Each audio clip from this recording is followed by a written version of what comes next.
Vamos a orar. Señor, te damos gracias en esta mañana. Damos gracias por tu palabra, Señor. Palabra que es limpia, que es pura, Señor, que es perfecta, que es completa, Señor, para nosotros. Queremos, Señor, decirte una vez más que hables a nuestras vidas, a nuestros corazones. Ya has hablado, Señor, durante estos días, pero queremos que lo sigas haciendo, Señor, de tal manera que podamos poner en práctica tu palabra, Señor. Muchas gracias, Señor Jesús. Amén. Bueno, pues el tema que se me ha asignado, buenos días a todos, el tema que se me ha asignado en esta mañana es, si me amas, disfruta mi adoración. Y estamos leyendo el libro de Malaquías en el versículo 6 al 14, la porción que se me asignó. Y vamos a leer ahí en el capítulo 1 del versículo 6. Dice, el hijo honra al padre y el siervo a su señor. Si pues yo soy padre, ¿dónde está mi honra? Y si soy señor, ¿dónde está mi temor?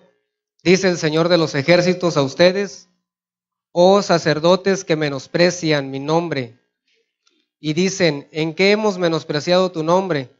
En que ofrecen sobre mi altar pan inmundo, y dijeron, ¿en qué te hemos deshonrado? En que piensas que la mesa del Señor es despreciable, y cuando ofreces el animal ciego para el sacrificio, ¿no es malo? Asimismo, cuando ofreces el cojo o el enfermo, ¿no es malo? Preséntalo pues tú a tu príncipe. ¿Acaso se agradará de ti o le serás acepto? Dice el Señor de los ejércitos. Ahora pues, oren por el favor de Dios para que tenga piedad de nosotros, pero ¿cómo puedes agradarle si haces estas cosas? Dice el Señor de los ejércitos. ¿Quién también hay de ustedes que cierre las puertas o alumbre mi altar de balde? Yo no tengo complacencia en ustedes, dice el Señor de los ejércitos, ni de su mano aceptaré ofrenda, porque desde donde sale el sol o nace, hasta donde se pone es grande mi nombre entre las naciones, y en todo lugar se ofrece a mi nombre incienso y ofrenda limpia, porque grande es mi nombre entre las naciones, dice el Señor de los ejércitos. Y ustedes lo han profanado cuando dicen, inmunda es la mesa del Señor, y cuando dicen que su alimento es despreciable. Además han dicho, oh, qué fastidio es esto, y me desprecian, dice el Señor de los ejércitos. Y trajeron lo hurtado, lo cojo, lo enfermo, y lo presentan como ofrenda. ¿Aceptaré yo eso de su mano? Dice el Señor. Maldito el que engaña, el que teniendo machos en su rebaño promete y sacrifica al Señor lo dañado. Porque yo soy gran rey, dice el Señor de los ejércitos, y mi nombre es temible entre las naciones.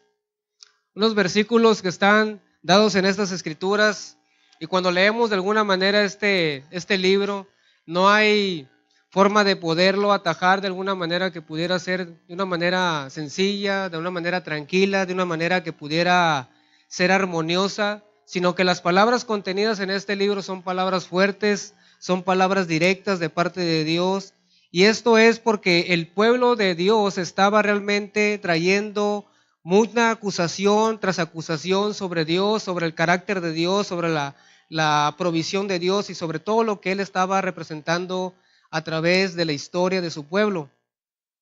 En los tiempos de Malaquías, el templo era incluso muy pequeño, no era el templo grande como lo tenía Salomón. Habían pasado algunos profetas menores que mencionaba ayer Gerson, por ejemplo Ageo, estaba hablando de que mi casa será más grande, será mucho mejor, la gloria de esta casa será mayor que la primera. Estaba hablando del profeta Zorobabel, que estaba el templo en ruinas y el profeta fue llamado para que le hablara a la roca y le dijera gracia, gracia a ella. De tal manera que vemos que ellos esas promesas no las estaban viendo cumplidas en sus vidas y había frustración, había desánimo, había desmotivación de parte de este pueblo, y este pueblo estaba totalmente perdido de parte de la visión clara y de la palabra de Dios. Era un pueblo que realmente conocía la palabra de Dios, era un pueblo que conocía los estatutos, las leyes, los principios de parte de Dios. Sin embargo, había caído en una forma de rutina en todo su servicio a Dios. Al menos 2 veces en este pasaje el Señor está diciendo que no aceptaría las ofrendas de este pueblo. El problema no era que el pueblo no estuviera haciendo el ritual, el problema es que la ofrenda o la actitud y la motivación que el pueblo tenía era totalmente equivocada. Ahora este profeta no era como los profetas contemporáneos de nuestros días. Los profetas en el Antiguo Testamento eran hombres realmente de Dios. Eran hombres llamados con una carga, con una pasión por entregar el mensaje de Dios. Y yo a veces he escuchado gente en el púlpito que se disculpa de las palabras de Dios. Hermanos, buenos días, estoy aquí en esta mañana y pues es una palabra bien dura, ¿no? Pero pues la tengo que dar. O sea, está difícil, pues. O sea, usted no tiene por qué andarse disculpando por la palabra de Dios. Yo no tengo por qué andarle pidiendo disculpas a usted. Dios no se tiene por qué disculpar con usted, ¿verdad? Él es Dios, Él es soberano, es el Señor, es el Rey de Reyes. Y a quien rendimos adoración y a quien rendimos toda devoción hacia Él. Así que no debemos de disculparnos. Los profetas nunca se disculpaban con Dios. Con las personas. Ellos fueron hombres que traían el mensaje y tenían que ser claros en transmitir ese mensaje. Y ellos fueron levantados en un tiempo cuando la misma religión, la misma forma de culto, de servicio estaba fallando. Cuando los reyes fallaban, cuando los hombres fallaban, Dios levantaba a hombres para poder hablar un mensaje claro de parte de Dios. Damos gracias a Dios porque los mensajes que traían no eran mensajes de paz, los mensajes que traían no eran para endulzar los oídos. Damos gracias a Dios porque no eran mensajes para poder sobarnos, como dicen comúnmente, sobarnos la joroba, sino que eran mensajes radicalmente para volvernos a Dios. Y yo creo que el mensaje que es necesario en la iglesia, no hay otro mensaje que sea tan fundamental para la iglesia que sea este: vuélvete a mí, arrepiéntete. Si tú ves la línea de las Escrituras a través de todo el Antiguo Testamento, desde Génesis 3 hasta Apocalipsis, tú vas a ver que Dios está incansablemente diciéndole a su pueblo que se vuelva hacia Él. Amorosamente, cuidadosamente, Dios está levantando hombres y mujeres para que puedan hablar su verdad y hablar el nombre de Él con el arrepentimiento. La declaración que leímos ayer acerca de que Dios decía: yo los he amado, es una declaración hermosa. Yo decía anoche a Gabriel, le decía: ¿qué circunstancias pasamos nosotros hasta este momento para poder llegar a esta noche, ayer, para poder escuchar de parte de Dios: yo te he amado? ¿Qué circunstancias pasó el pueblo de Dios en cautividad, prueba tras prueba, situación tras situación sobre ellos, para que Dios abriera su corazón y tuviera que decirles: yo te he amado? Dios guiando a su pueblo, Dios comunicando a su pueblo, Dios mandando su provisión a su pueblo, y el pueblo estaba cegado porque no podía ver el amor de Dios. Y a veces nosotros estamos envueltos en tantas actividades, en tantas situaciones, en tantos embrollos de la vida, que no vemos el carácter cuidadoso y amoroso de parte de Dios. A veces me preguntan a veces a mí si yo lloro, porque a veces dicen que no soy tan sentimental. Y la verdad es que sí lloro, pero lloro. Hay una diferencia entre llorar con consuelo y llorar sin consuelo. La gente comúnmente llora sin consuelo. Y lo vas a ver triste, lo vas a ver amargado, lo vas a ver, y está en la congregación. Pero están tristes, están frustrados porque no suceden las cosas como a ellos planearon. Pero nosotros, si somos cristianos y somos nacidos de nuevo, lloramos con consuelo. Sabemos que nuestra confianza y nuestra esperanza está solamente en Cristo. Y sabemos que de parte de Dios viene esa palabra que dice: yo te he amado. Eso es para mí refrescante. Eso para mí es alentador. Saber que cada momento de mi vida Dios está amando. Pase lo que pase, suceda lo que suceda, el gran amor de Dios está ahí porque su carácter no cambia, pues. Él es inmutable, pues. Él está ahí. Y gracias a Dios por todo eso. Sin embargo, este pueblo estaban teniendo pruebas tan duras porque ellos estaban viendo que no había prosperidad financiera ni política. La prosperidad estaba muy deplorable para ellos, de tal manera que estaban diciendo: Dios, ¿dónde estás tú? Dios les demuestra a través de un ejemplo que les pone de Jacob, de Esaú, y una palabra que es la elección, ¿verdad?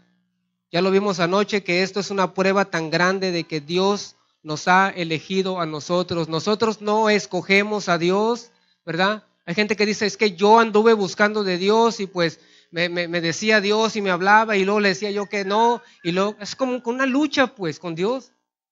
La verdad no es esa, la verdad bíblicamente es que Dios nos toma a nosotros, Él nos justifica, Él perdona nuestros pecados, Él nos santifica y nos va a llevar a la gloria.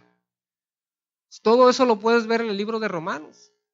De tal manera que podemos ver en las Escrituras que todo parte de Dios, es iniciativa de parte de Dios y nosotros simplemente estamos recibiendo de su gracia. ¿Por qué me amó a mí? Pues por su pura gracia. ¿Por qué te amó a ti? Pues por su pura gracia. Y hay que creerlo y confiar en base a la fe en Él, puesta en Él. Versículo 6 dice que el Hijo honra al Padre y el siervo a su Señor. Si yo soy Padre, ¿dónde está mi honra? Si soy Señor, ¿dónde está el temor de mí? Dice el Señor de los ejércitos a ustedes, sacerdotes que desprecian mi nombre. Utiliza dos figuras el Señor aquí en este pasaje. Una es la del Padre y la otra es del Señor. Y dos veces utiliza en los versículos 11 y 14 que el nombre del Señor es grande y temible entre las naciones. 6 veces al menos en este libro de Malaquías su nombre aparece con esa expresión, porque Dios tiene un celo por su nombre y por su gloria. O sea, Dios no tiene celo por tu nombre, ni por mi nombre, ni por mi apellido, ni por su apellido, ni por su familia, ni por mi familia. Dios tiene un celo por su nombre. Pablo quedaba impactado con esa afirmación cuando él empieza a decir que Jesús, el cual siendo en forma de Dios, no estimó al cual ser igual a Dios como cosa a la cual aferrarse, sino que tomando forma de siervo, hecho semejante a los hombres. Y luego dice que le dio un nombre que es sobre todo nombre, para que en el nombre de Jesús toda rodilla se doble, en los cielos, en la tierra y debajo de la tierra. Es mucho mejor doblar nuestras rodillas en este momento, porque allá, si no lo haces aquí, allá lo vas a hacer a fuerzas, porque todo mundo lo va a hacer. Todo mundo va a adorar a Dios. Todo mundo va a reconocer el nombre. Dios tiene un celo por su nombre, por sus atributos, y ellos sabían muy bien cuáles eran los nombres de Dios, cuáles eran los nombres que Él había dado y cómo se había revelado cada vez a su pueblo. Pero hay dos tipos de respuesta a la paternidad de Dios que Dios quiere que tengamos nosotros. La primera es: quiere que tengamos una reverencia infantil como un niño. Quiere que estemos dependiendo de su fortaleza, sabiduría, autoridad. No somos autosuficientes nosotros. Yo veo eso en la condición de mi hijo. Mi hijo tiene algo que le llaman discapacidad, ¿verdad? Tiene autismo. Él no puede hacer las cosas por sí mismo. Me necesita a mí, necesita a mi mamá para muchas cosas. Ven para acá, vamos a subir, vamos a comer. Tengo que estarle hablando directamente a los ojos, porque él, si le hablo, no me va a entender, no me va a escuchar. Pero prácticamente cuando él necesita algo y sabe que yo no estoy cerca de él entra en una crisis. Pero cuando yo estoy cerca de él entra en una quietud y viene y me abraza y viene y me da un beso, etcétera, ¿no? Porque él está dependiendo de su papá como un niño, pues. Y esa es la actitud que nosotros debemos de tener. El apóstol Pablo dice que nosotros, en la carta a los Romanos, dice que nosotros no hemos recibido un espíritu de esclavitud para estar en temor. Ya no huimos de Dios, sino que ahora hemos recibido un espíritu de adopción.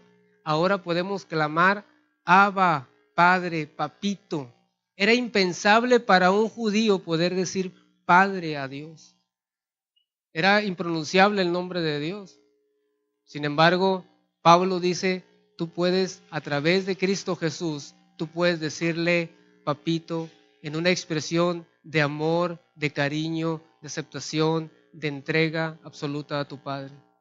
Esa es la actitud que debemos de tener. La segunda cosa es esa seguridad que debemos de tener y esa paz que debemos tener en Dios como Padre por su compasión y por su provisión y su cuidado por nosotros. En Éxodo 20:12, uno de los mandamientos dice: honra a tu padre y a tu madre. Y lo tenemos escrito en el refrigerador, se lo repetimos a nuestros hijos, pero nunca lo aplicamos en el sentido de que a Dios es a quien debemos también honrar como nuestro Padre, ¿verdad? Muchas veces solamente lo aplicamos en el sentido de que tú tienes que obedecer. Acuérdate que estás haciendo eso. Honra a tu Padre, pero no lo aplicamos a nosotros. Necesitamos verlo en esa perspectiva también, que Dios merece y debe de recibir honra igual o mucho mejor o más excelente que un Padre terrenal. Pero el ideal de el ideal contemporáneo de la paternidad ha estado desfasado realmente del propósito de Dios. Ya no se ve hoy en día un liderazgo piadoso de un hombre, de un padre, autoridad, que tenga sabiduría o fortaleza, que se gane en el respeto. Creo que algunos meses salió una película muy aclamada por la crítica, la película llamada Roma. Es una película en la que los críticos se desvivían por esa película y decían: esta película tiene escenografía y la fotografía y el sonido y ambientación y etcétera, etcétera. Pero uno de los críticos decía: esa película tiene todo, pero lo que no tiene es al papá. Falta el padre de familia en esa historia. Y prácticamente es la historia de la sociedad mexicana. El padre está ausente de sus hijos. Es un padre que es cobarde y se refugia en el alcohol, se refugia en los juegos de azar, se refugia en un sinfín de situaciones, pero no está con sus hijos. Y tú y yo tal vez crecimos con esa idea de un padre que nunca estuvo con nosotros y por nosotros. Pero eso es lo que pinta la sociedad. En la iglesia no es la excepción. Muchos papás no están cumpliendo la función que Dios les ha dado como una autoridad delegada en función de la paternidad. Porque la paternidad no solamente tener hijos, sino criarlos, y no solamente criarlos, sino criarlos en el temor de Dios, en el conocimiento de Dios. Porque ese es realmente el legado que le estamos dejando a nuestros hijos. Entonces nuestra sociedad está pintando de alguna manera una sociedad donde el padre de familia no es figura de sabiduría, de autoridad y de fortaleza para nuestros hijos. También está por el otro lado de la moneda el ideal contemporáneo de la infancia. Thomas Watson escribió preguntando: ¿cómo pueden los niños mostrar honra a sus padres? Y él respondió: por una reverencia hacia su persona, por dentro con un miedo mezclado, dice, con amor, por fuera, tanto en palabra como en gesto. Hoy en día la muchachita se está peleando con la mamá o la mamá se está peleando con la hija para ver qué blusa se va a poner cada quien. O sea, ahorita ya no son papá e hijo, ya son amigos, son cuates, pues. Hemos llegado a un nivel donde realmente se ha borrado la línea entre la cuestión paternal y la cuestión de los hijos. Eso es algo que estamos viviendo en nuestros días. No hay una reverencia, un honor, un respeto hacia los padres de parte de los hijos. Papá, ¿me das permiso de salir en la noche? No, no sales. Y hacen ¿no? ¿Por qué? Porque no hay un respeto. Pues si el papá dice que no vas, no vas. Pero ¿qué hacemos los hijos? Ah, no, me dijiste que no, voy con mi mamá, ¿verdad? Y ahí surge el conflicto. Entonces no me voy a meter en la cuestión matrimonial, ahí ese lo va a tocar Tony con ese tema, pero la cuestión es que debe de haber un temor reverente hacia los padres, mezclado de amor, tanto en palabra como en gesto, que los padres puedan saber que sus hijos realmente lo están estimando. Y de alguna manera, Malaquías trata de mostrarnos a nosotros que podamos sentir la majestad de Dios como Padre al llamarlo el Señor de los ejércitos. 8 veces en 9 versículos y 24 veces en todo el libro, Dios es llamado el Señor de los ejércitos. Versículo 6, y si soy maestro, ¿dónde está mi temor? Dice el Señor de los ejércitos. Versículo 8, estará complacido contigo, te mostrará el favor, dice el Señor de los ejércitos. Versículo 9, mostrará el favor a alguno de ustedes, dice el Señor de los ejércitos. Versículo 10, no tengo placer en ti, dice el Señor de los ejércitos. Versículo 11, mi nombre es grande entre las naciones, dice el Señor de los ejércitos. Versículo 13, habéis además dicho, oh, qué fastidio es esto y me desprecias, dice el Señor de los ejércitos. Verso 13, aceptaré eso de tu mano, dice el Señor de los ejércitos. Verso 14, soy un gran rey, dice el Señor de los ejércitos. Entonces es muy importante para Malaquías que Dios sea realmente conocido como el gran Señor de los ejércitos. No estás ante cualquier Dios pagano, no estás ante cualquier ídolo, no estás ante cualquier persona, estás ante el Rey de reyes y Señor de señores. ¿Por qué estaba repitiendo tanto Malaquías este nombre? Porque ellos habían olvidado quién realmente era Dios. Y cuando nosotros estamos en situaciones de nuestra vida, comúnmente perdemos de vista quién es Dios. Si ustedes ven las escrituras a lo largo del Antiguo Testamento y el Nuevo Testamento, vamos a ver que nosotros, las personas, pierden de vista de la majestad de Dios y Dios tiene que volver a recordar las cosas de quién es Él para nuestras vidas. Pero viene el cuestionamiento de los sacerdotes y ellos dicen, ¿cómo hemos despreciado tu nombre? En el verso 6. Pero esta pregunta era una pregunta de una forma cínica. Ellos sabían realmente cómo habían despreciado su nombre. Ellos estaban realmente aburridos del servicio, estaban enfadados, estaban utilizando las ofrendas y el servicio como una cosa despreciable y como una cosa inmunda. Dios dijo que no iba a aceptar ese tipo de adoración.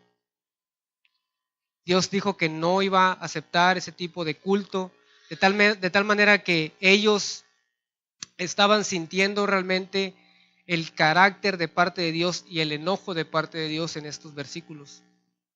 Ellos les preguntan, ¿cómo te hemos menospreciado? ¿Cómo te hemos profanado? En el verso 7. Ellos no tenían por qué hacer ese tipo de preguntas. Lo podemos hacer el pueblo que estaba en aquel entonces, lo podemos hacer nosotros, pero el sacerdote y los levitas eran trabajadores de tiempo completo.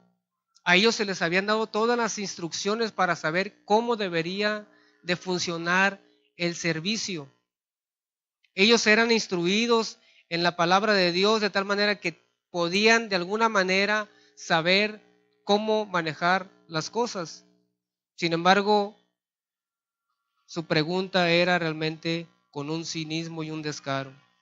¿Cómo responde Dios? Dios lo responde en los versículos 7 al 14 y se divide en 4 partes.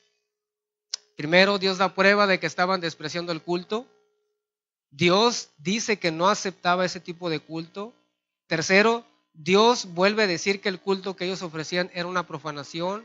Y cuarto, Dios termina maldiciendo al engañador, aquel que pretende rendir culto a Dios prometiendo algo pero que no lo hace como debiera.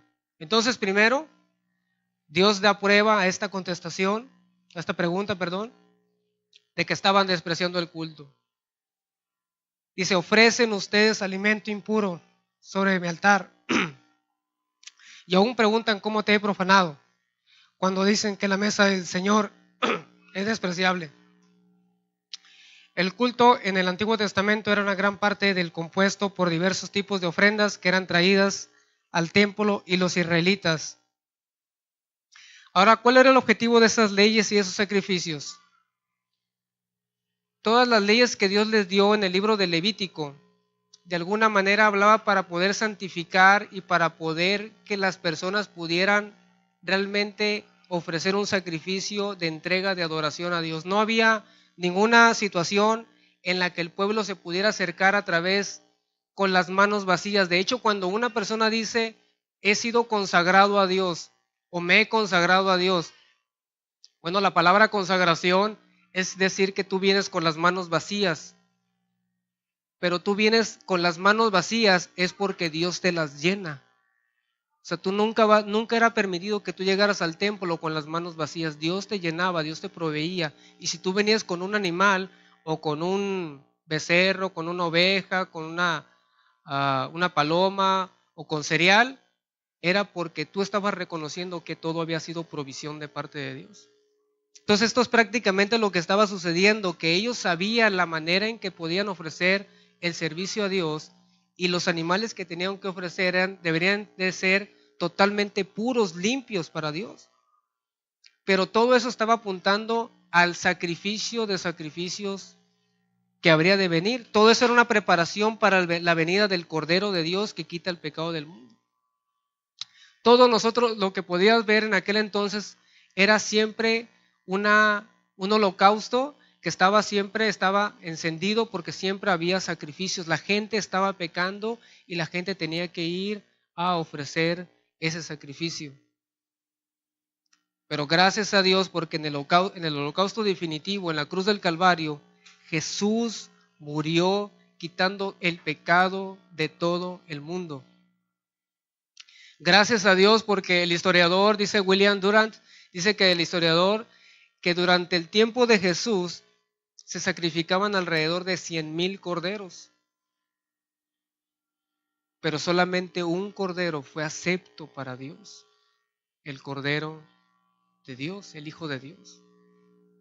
Imagínense, 100,000 corderos, muchísimos. Pero realmente uno fue acepto. Y vemos eso en la carta de los Hebreos, que ni la sangre de los machos, de los toros, cabríos, ¿verdad? Machos cabríos, pudieron, dice. Solamente un sacrificio fue acepto para Dios.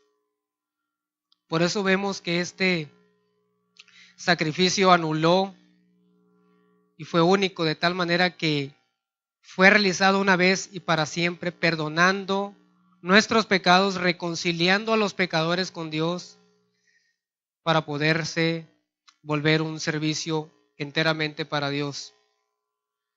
Estos hombres que traían en la tribu de Leví, que trabajaban ahí, los sacerdotes y los de la tribu de Leví, que eran los que estaban trabajando en el servicio, no eran cualquier tipo de persona que estaban ahí para poder coger los animales. Los animales los tenían y ellos los examinaban alrededor de 3 días.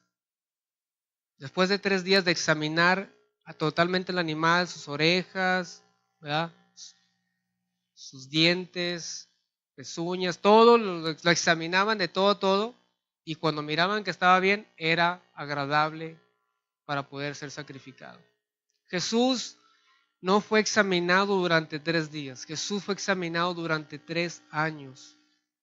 Y el apóstol Pedro dice que nunca se halló engaño en su boca, nunca pecó, siendo hombre, verdaderamente hombre, pero también era verdaderamente Dios, pero en su naturaleza de hombre nunca pecó.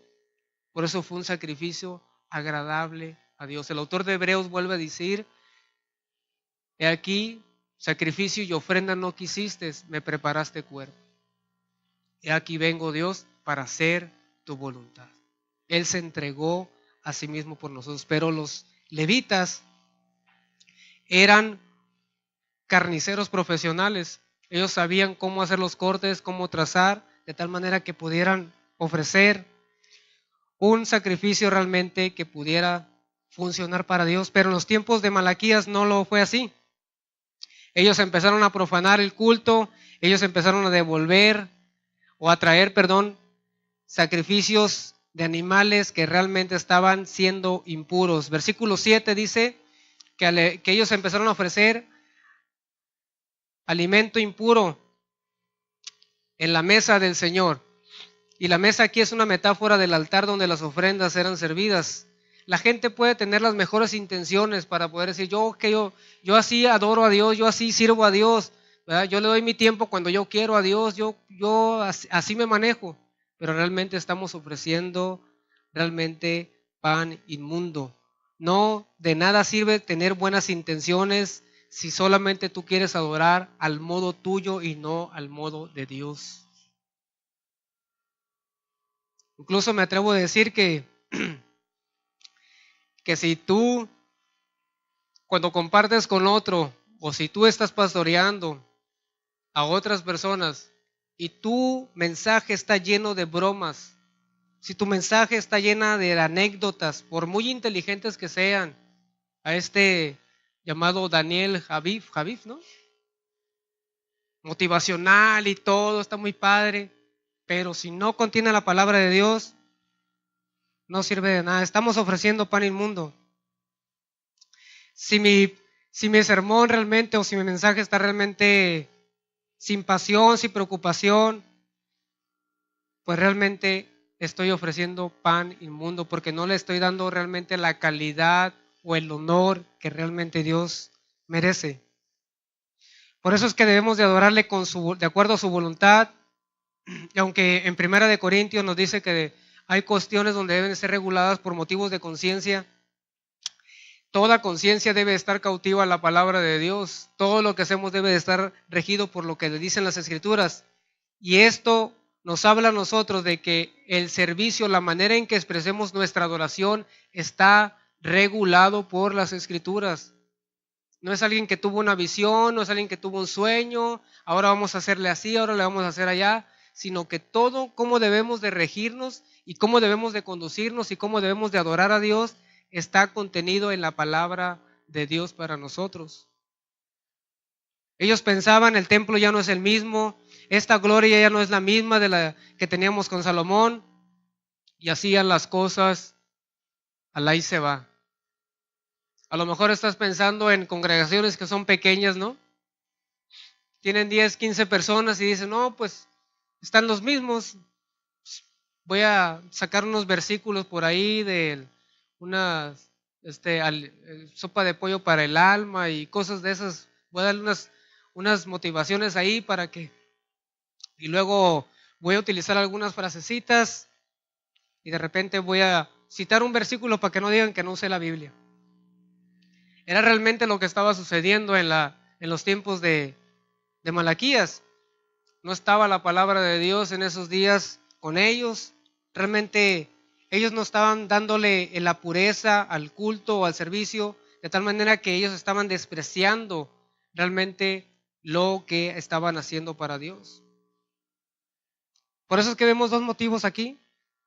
Primero, debemos de adorar de acuerdo al patrón que Él estableció. Y segundo, debemos no tener o debemos de tener una actitud de desprecio, no debemos de tener, una actitud de desprecio o poco caso o indiferencia como muchas veces se debe de o se trae a la reunión.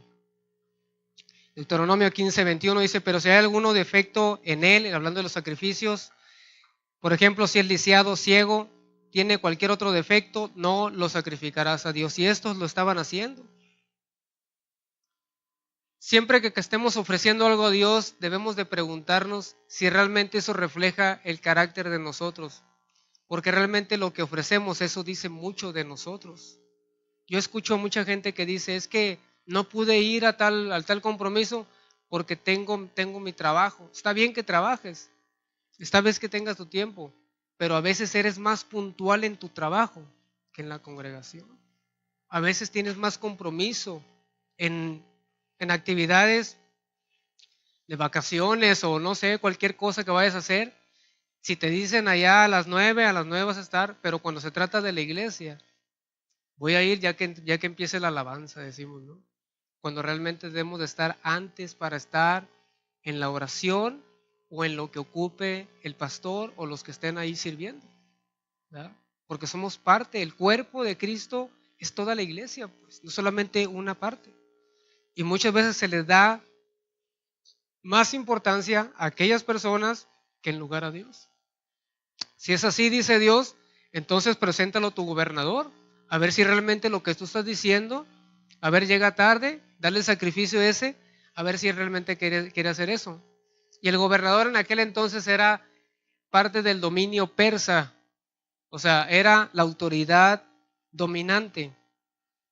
Ellos decían, no, pues no puede ser esto, ¿no? Versículo 9 dice lo siguiente: ahora pues oren por el favor de Dios para que tenga piedad de nosotros. Pero ¿cómo puedes agradarle si haces estas cosas? Dice el Señor de los ejércitos. Entonces Dios está lanzando un desafío muy grande aquí para ellos. Y realmente ellos sabían que el mismo gobernador no iba a aceptar esa ofrenda. Si tú haces lo que haces en tu trabajo, como lo haces aquí en la congregación, va a ser muchas veces un cambio radical, la verdad, porque tenemos muchas pautas en el trabajo o tenemos muchas pautas con nuestros amigos o familiares, pero no lo tenemos una prioridad con Dios. ¿Cuál es el primer mandamiento para nosotros? Amar a Dios por sobre todas las cosas, con toda nuestra alma, con toda nuestra mente y con todas nuestras fuerzas. Y sinceramente, lo hacemos de esa manera. Son cosas que debemos de preguntarnos. Antes de venir a la reunión, tú tienes que preguntarte: ¿yo te estoy amando, Señor, con todo mi ser? ¿No hay una parte de mi ser en la cual nos exprese totalmente adoración a ti? Estoy pensando en ti, mis emociones están en ti, mis sentimientos están en ti, mi corazón realmente, mis decisiones están realmente en ti. Son cosas que tenemos que realmente preguntarnos, porque el enfoque hoy en día no son los animales, el enfoque en nuestros días es nuestro corazón. Y todo el Nuevo Testamento, bueno, desde el Antiguo Testamento, Dios estaba dando la promesa de que ahí iba a haber un cambio de corazón. Eso lo dice a través de Ezequiel, ¿verdad? Porque el corazón del pueblo estaba tan endurecido como piedra, dice, y yo cambiaré el corazón de piedra en un corazón de carne, ¿verdad? Imagínense, está una canción ahí por ahí, ¿no? El corazón de piedra, ¿no? Y la canta la gente de aquellas épocas, ¿no? Pero si supiéramos el significado real de tener un corazón de piedra, otra cosa cambiaría para nosotros. Nosotros estábamos así endurecidos, no podíamos sentir ni tener una pasión por Dios y estábamos como piedra, ¿verdad? Y tenemos mucha gente en las iglesias que están como piedra porque no pueden adorar, porque no pueden sentir, porque no pueden exaltar el nombre de nuestro Dios. Por eso dice en el verso 10, aunque traigan todas esas ofrendas, aunque hagan todo este ritual, yo no estoy aceptando esa ofrenda. Yo no tengo placer con ustedes. Cuando Jesús, en los evangelios vemos que Jesús miraba que el templo estaba funcionando de una manera correcta. Estaba la orden sacerdotal, estaba Anás y Caifás, los sumos sacerdotes, estaba todo funcionando. Sin embargo, él llega a ese lugar, a ese templo, y dice: mi casa está desierta. O sea, estaba todo funcionando el ritual, pero no estaba la realidad de Dios en ese lugar. Y eso es terrible, porque tú puedes tener religión, pero no puedes tener la realidad de Dios. Mucha gente está buscando tener solamente religión, leer la Biblia, orar, ayunar, sentarse en el mismo lugar. Hay gente que ya tiene apartado y si te sentaste en ese lugar, ya no se siente a gusto, ya no recibe lo mismo, ¿no? Entonces Dios dice: no es lo mismo tener solamente religión si no hay realidad de Dios. Este pueblo, dice Jesús, me honra con los labios, ¿verdad? Me busca con los labios, habla con los labios, canta con los labios, expresa, pero su corazón, dice, está muy lejos de mí, pues en vano me honran enseñando doctrina, mandamiento de hombres. Es una realidad que Jesús estaba viviendo en sus tiempos. Por eso es que decía que su casa estaba totalmente desierta.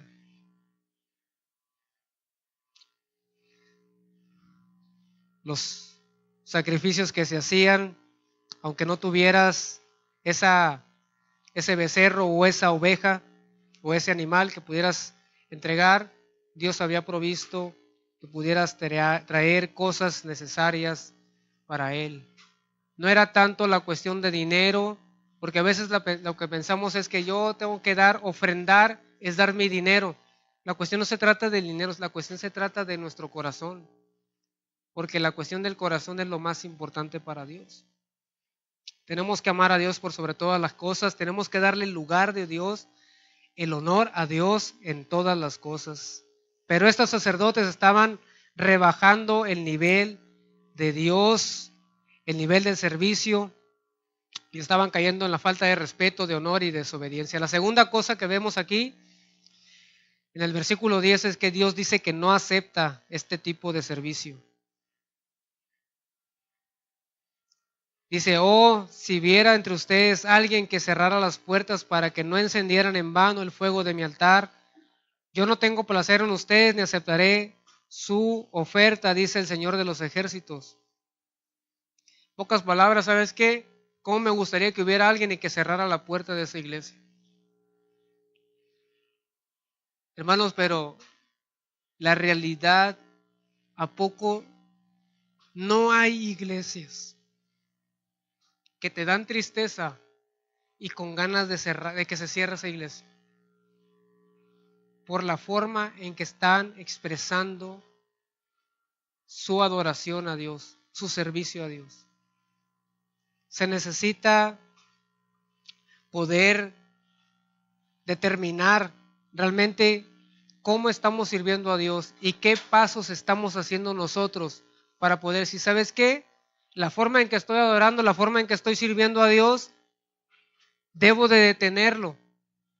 Debo de hacer un alto en mi vida, porque si no lo detengo, entonces voy a caer en la condenación de Dios. Tú y yo, esto es como poner una puerta en tu vida, cerrar la puerta en tu vida, es como hacer una pausa en tu vida. Tú tienes que hacer una pausa en tu vida de decir, ¿cómo estoy sirviendo a Dios? ¿Cómo estoy ofreciéndole mi sacrificio a Dios? De tal manera que pueda examinar mi motivación y mi determinación en lo que quiere Dios realizar a través de mi vida. Esto habla de que Dios no le importa tanto la forma en que tú estás teniendo tantas actividades. Hay iglesias que se basan mucho en hacer actividades. Dios no busca que hagas actividades. Dios busca que tengas un corazón para Él, que tengas relación con Él. Por muchos años nosotros nos envolvimos en hacer tanto activismo y caímos en un tiempo en que lo hacíamos como un ritual, pero sin realidad. Tal y como cayó la iglesia de Éfeso. ¿Recuerdas la iglesia de Éfeso en Apocalipsis? Donde dice que todo estaba funcionando muy bien, ¿verdad? Sabías el orden del servicio, sabías a quién deberías de adorar, estaban los músicos, ¿verdad? Constantemente, estaba todo realizándose de la manera más adecuada. Sin embargo, tengo contra ti, le dice.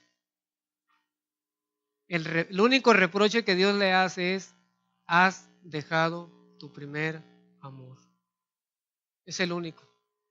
Y es el más necesario para nosotros. Sin ese no tenemos realidad en nuestras vidas. Sin esa pasión y ese amor por Dios, no va a suceder nada en nuestras vidas. Todo lo vamos a hacer mecánico. Oh, viene el pastor aquí. No, pues ¿sabes qué? Ahora vamos a empezar una serie en el libro de Tesalonicenses. Ay, otra vez el pastor. Sale con las mismas, ¿no?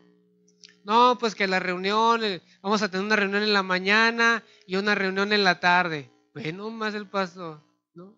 No sabe que tengo hijos, no sabe que tengo familia. No creo que vaya a dar por ahí, ¿no? De hacer dos reuniones, ¿no? Pero comúnmente murmuramos, pues. Comúnmente estamos fastidiados porque estamos pensando en la liturgia o en todo el acomodo de la reunión, en lugar de que es solamente para Él. Personas que deberían de haber estado aquí en esta reunión no los tuvieron. Gloria a Dios, qué bueno, ¿verdad? Pero otros pudiendo estar, no los tuvieron porque pensando, ay, otra vez el campamento, ay, no, qué fastidio, ¿verdad? Porque no están pensando en que Dios está trabajando y está actuando con nosotros, gracias a Dios. Versículo 11 dice, porque mi nombre es grande entre las naciones, de oriente al occidente, todo lugar lleva mi nombre, incienso y una ofrenda pura, porque mi nombre es grande. Y este versículo, algunos traductores lo tradujeron en tiempo presente, pero los estudiosos dicen que debe de ser en tiempo futuro, hablando de que no solamente su nombre es grande, sino que será grande entre las naciones. Es la profecía que está hablando a través del profeta Malaquías. Cuando vengan las naciones de oriente a occidente, y en todo lugar ofrecerán al nombre de él incienso y una ofrenda pura, porque mi nombre es grande entre las naciones, dice el Señor de los ejércitos. Entonces Dios no solamente se acomoda en el sentido de decir, ¿sabes qué? Ustedes no están haciendo nada bien, yo no voy a aceptar sus ofrendas, sino que realmente está apuntando de que eso va a cambiar. Y cuando Dios dice que va a cambiar es porque algo va a suceder de parte de Dios, porque el pueblo no estaba cambiando, el pueblo estaba estacionado, el pueblo estaba estancado totalmente en lo que ellos estaban realizando. Pero un día vendrá cuando Él reunirá a su pueblo y recibirá una adoración verdaderamente genuina para Él. Toda tribu, toda raza, toda nación será unido a Él y viviremos en un culto eterno a Dios. Apocalipsis nos dice a través de Juan, nos dice que había una multitud que no podía contar, dice, de todo pueblo, tribus y lenguas, y que estaban adorando al Cordero, porque vamos a estar adorando al Señor por toda la eternidad. Tercero, Dios vuelve a decir que el culto que ellos ofrecían era totalmente profanación en los versículos 12 y 13, porque hay muchas personas que no están realmente dando esa adoración. Y número 4, Dios termina, maldiciendo al engañador, aquel que pretende rendir culto a Dios prometiendo algo, pero que no lo hace como debería.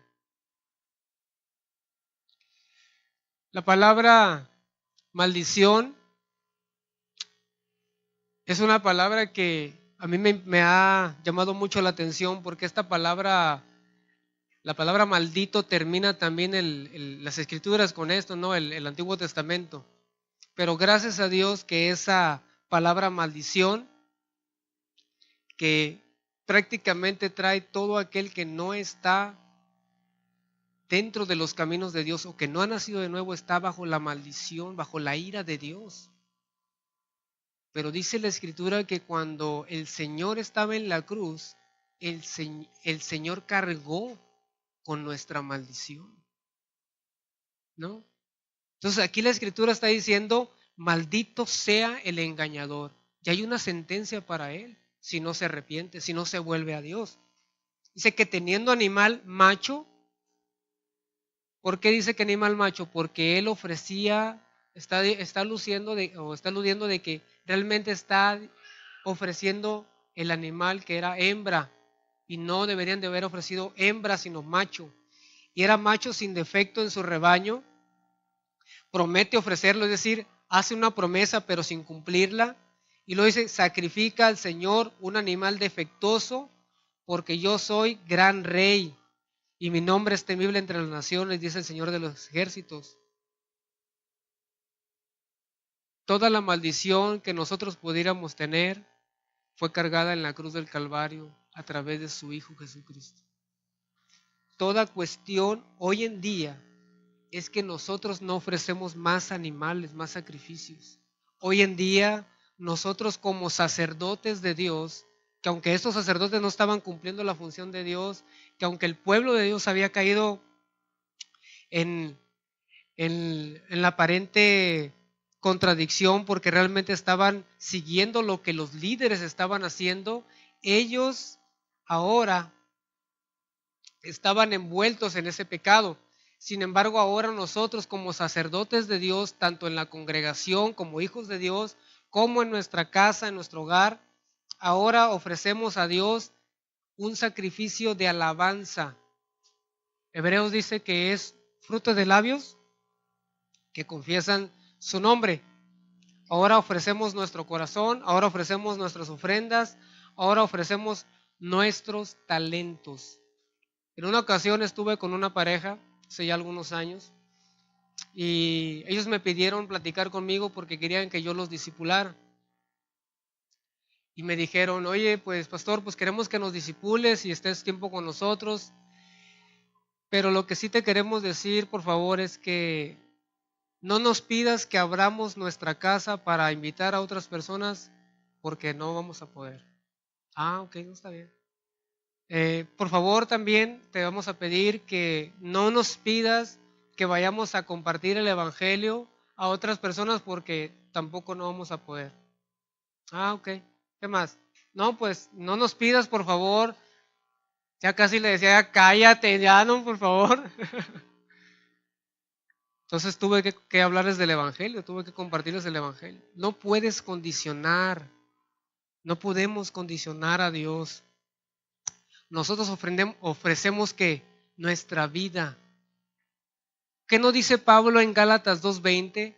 Con Cristo he sido crucificado. Está hablando Pablo una declaración de algo que ya sucedió. Y ya no vivo yo, mas Cristo vive en mí. No, pero ¿cómo me puede usar a mí, Dios? Empezamos con el pobrecito yo, ¿no? Empezamos con el pobre venadito, ¿no? No, pues yo soy un pobre venadito, pues ¿cómo me puede usar a mí? Pues ¿quién soy yo? No tengo tanta preparación, no soy tan bueno para hablar. Y un montón de excusas. Pero si tú, hermano, como dice lo que dice la carta a los Romanos en el capítulo 12, dice que ahora nosotros nos debemos de poner en el altar, dice Pablo.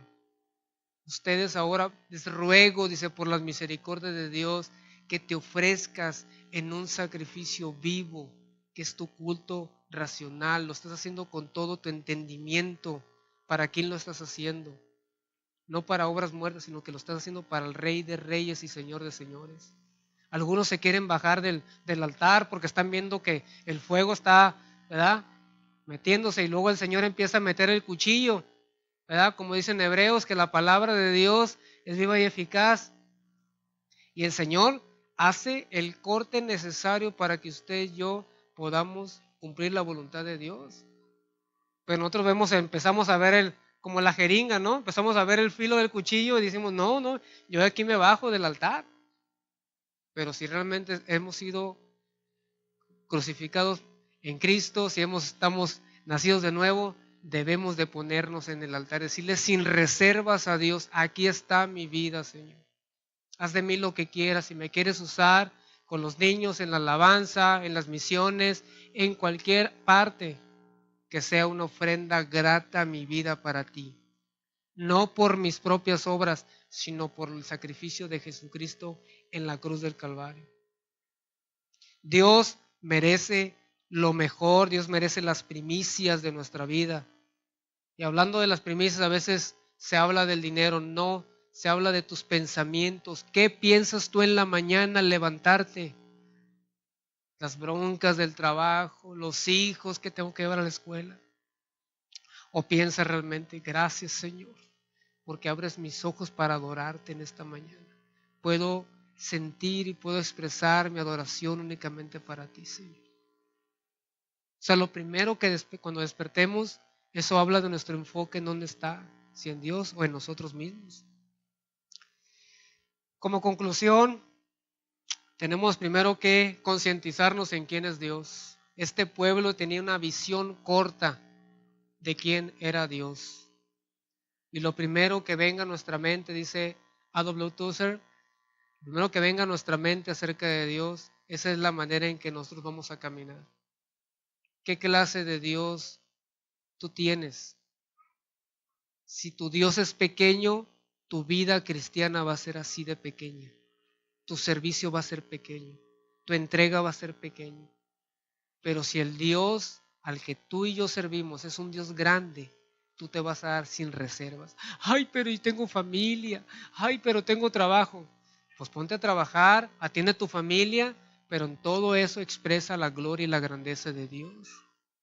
¿Verdad? Da tu 100% con ellos, da tu 100% en tu trabajo, porque luego dicen, no, es que yo estaba evangelizando en mi trabajo, Pues si no te pagan para evangelizar, te pagan para trabajar, ¿no? Es que, hermano, pues estuve orando ahí media hora, ¿verdad? Pues, ¿cómo que estabas en el baño orando? Si te pagamos para que trabajes. Yo trabajo en una congregación y nosotros no oramos en la congregación. Y los religiosos van a empezar, ¿no? No se asusten. Yo oro en la casa. A mí me pagan en la congregación para que trabaje. Ese es un principio que tenemos, pues. Si hay alguna situación o algo, sí oramos, pero específicamente mucha gente se agarra, muchos cristianos diciendo, no, es que yo soy cristiano y tengo que evangelizar. Ponte a trabajar, hermano. Da tu 100% ahí. Da tu 100% con tus hijos, tu familia. Dale la prioridad a Dios. Dale ese servicio a Dios. Adórale a Él por quien Él es. Porque esa manera va a tener sentido realmente y va a tener expresión tu adoración cuando realmente tu enfoque sea únicamente en Él. Vas a tener un marco de referencia mucho más amplio para exaltarlo en todas las etapas de tu vida, en todas las situaciones. Yo lo puedo ver de esta manera cuando yo, por ejemplo, pasé la situación con mi esposa y la situación con mi hijo. Si yo hubiera pensado solamente en los doctores, en la situación, en lo que el psicólogo me decía y tanta gente, ¿no? Porque se junta mucha gente alrededor. Si hubiera pensado en eso y si mi Dios hubiera sido tan pequeño, yo ya no estuviera ni en la congregación, ¿verdad? Yo ni fuera ni cristiano. Después voy a mencionar algo sobre eso, pero hay pastores que han dejado pues su, su ministerio por cuestiones de su enfoque no estaba realmente en el Señor. No pierdas tu perspectiva, las circunstancias siempre van a estar en tu vida, como la tuvo el pueblo de Malaquías. Las circunstancias adversas estuvieron, pero el enfoque siempre nuestro debe estar en el Señor. La segunda cosa que debemos de entender nosotros es que hay un principio que regula la forma en que debemos de adorar a Dios, y esto está en la palabra de Dios. No hay algo nuevo, no hay algo diferente. Nosotros no estamos aquí para enseñarte algo nuevo, te estamos dando las verdades antiguas, algunas ya las has leído, ya las sabías, pero es necesario que las estemos recordando. El Señor dijo que debemos de estar repitiendo estas palabras, ¿verdad? Mientras estás caminando en el camino o cuando estás yendo, las repetirás a tus hijos. Y dice Pablo que las cosas que se escribieron antes para nuestra enseñanza se escribieron a fin de que por la paciencia de las escrituras tengamos esperanza. Para eso estamos escuchando la palabra de Dios. Nosotros no hay nada nuevo que tengamos que añadir. No vamos a hacer marometas aquí o vamos a hacer un espectáculo. Vamos a dar simplemente la palabra de Dios. Y usted tiene que tener en claro que dentro de la palabra de Dios hay formas en cómo se debe adorar a Dios. ¿Cómo se debe acercar? Primero es arrepentimiento, luego dice que puedes levantar tus manos, dice que puedes aplaudir y hay un sinfín de actividades que puedes hacer. Sin embargo, la cuestión principal es a través de su Hijo Jesucristo. Está regulado y que es solamente la adoración aceptable a Dios viene únicamente a través de de su Hijo Jesucristo. Porque tú puedes hacer maromas en la iglesia, tú puedes remolinear, brincar, caerte, levantarte, lo que sea, pero si no es a través del Hijo, es ritual sin realidad solamente. Entonces, esto es muy importante para nosotros. Necesitamos nosotros entender que hoy en día nuestra actitud va a decir mucho en la manera en cómo nos acercamos a Dios y cómo le ofrecemos. Debemos de preguntarnos, ¿le estamos dando a Dios la prioridad que Él merece?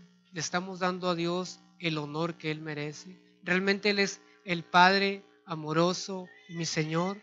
Y si lo es, debemos de rendirle adoración y de nuestro honor. Vamos a orar.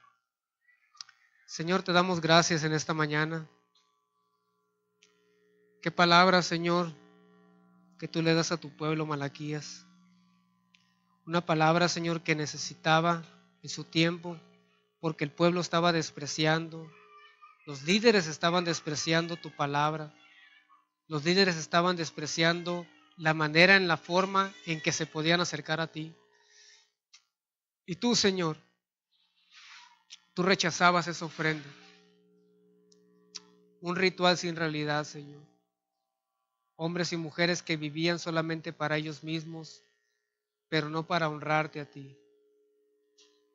Señor, ayúdanos a nosotros como parte de tu pueblo, porque muchos de nosotros, Señor, estamos viviendo un ritual sin realidad, donde tú no eres lo principal en nuestra vida. Te damos las obras de lo que tú eres, Señor, lo que tú mereces, de nuestro tiempo, de nuestro talento. Y tú, Señor, mereces lo mejor, la excelencia, Señor, el 100% de nuestro ser. Tú no pides el 90%, el 70%, ni el 99%. Tú pides todo. Amarás al Señor con todo tu corazón, con toda tu alma, con toda tu mente, con todas tus fuerzas. Señor, ayúdanos a amarte de esa manera. Y solo lo podremos hacer si es a través de tu Hijo Jesucristo. No lo podemos hacer en nuestras propias fuerzas. Necesitamos que tu Hijo, Señor, sea una realidad en nuestras vidas, en nuestros corazones, y que podamos realmente ofrecer ese sacrificio de labios que confiesan tu nombre. Entregarnos nuestra pasión, nuestro talento, nuestro tiempo, todo nuestro ser, rendirlo ante tu altar, Señor. Nos colocamos una vez más ante tu altar, Señor, para que tú hagas y dispongas como tú lo deseas, Señor. Somos tuyos, somos tu pueblo, y tú recibes toda la gloria, Señor. Amén.